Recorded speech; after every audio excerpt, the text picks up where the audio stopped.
Hello, welcome. We are doing 30 days of brain health tips, and today is day 18. I'm Dr. Tatiana. I'm a board certified chiropractic neurologist, and today we're going to talk about the importance of making sure that we're actually getting in enough quality nourishment to feed our brain as well as our body.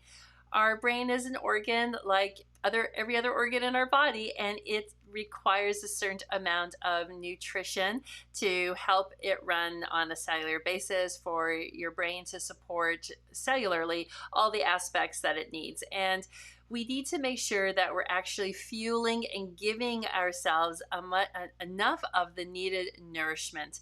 And I find that many people a lot of times will not be eating enough of their vegetables that they need to be eating in large enough quantities, or they're not enjoying, let's say, raw vegetables that may be difficult to digest or gives them maybe gas, or they just feel there's just like 2-3 cups of salad is like a huge portion that they literally just feel so full they can't eat that quantity, but their brains and body really actually needs that amount of nourishment that's on that plate to get into their stomach, or they just are having digestive issues and things like that. So this is where we can help to concentrate with smoothies or even blended drinks. I try to stay away from the juices because juices will take the fiber out of the fruits and vegetables and just really concentrate into a sugary drink. So we really don't want to be doing that. But a blended drink where you're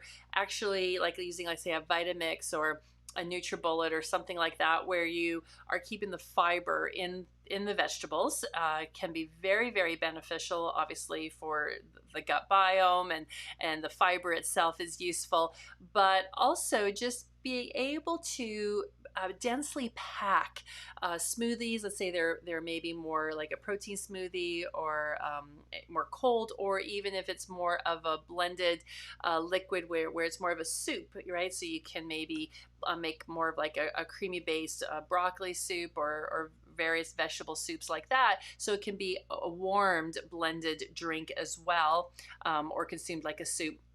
The idea here is to be able to then be able to consume a much more densely packed meal. So you can, put a lot more vitamins and nourishment into a blended drink and consume that than having to try to consume 3 or 4 cups of broccoli or vegetables or a salad and then just feel like extremely bloated or just really full or just not even able to consume that amount. So it's important to consider how much of nutritionally dense food are you consuming. So we definitely like to turn to our vegetables because of all the vitamins and minerals and fiber that are in there, and that the fact that they're rather low in their carbohydrate content. They're not sugary. We do have to be careful because there are some vegetables like carrots and peas that can have a little higher sweetness, sugar content to them.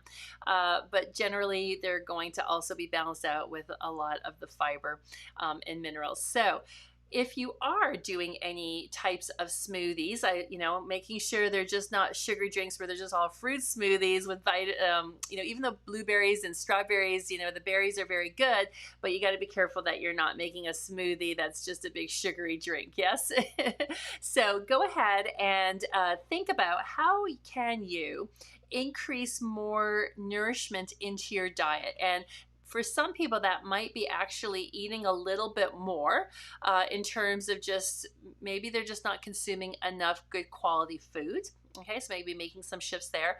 Or if you already feel that you're eating adequately, how can you now create some densely packed versions of food? So this is where you can definitely blend something up, put a lot more. You'll see if you wash some celery and some broccoli, and you've got some kale leaves or spinach and even some beets or something, you'll feel like, oh my gosh, that's a huge plate. But when you blend it up, it's just a glass at that point. That's easy to consume. All right. So I want you to look at that and take a look at your overall nutritional content that you are consuming on a daily basis, and just take a look and see if there's things that you can do to improve. I'm sure you'll find a few things that that you can be doing better at. And if that's the case, then I want to encourage you to start moving in that direction and improving your diet. slowly, little by little, making those little tiny shifts, but bringing that nutrition in. All right, that's your brain health tip for today. I will see you tomorrow for another one.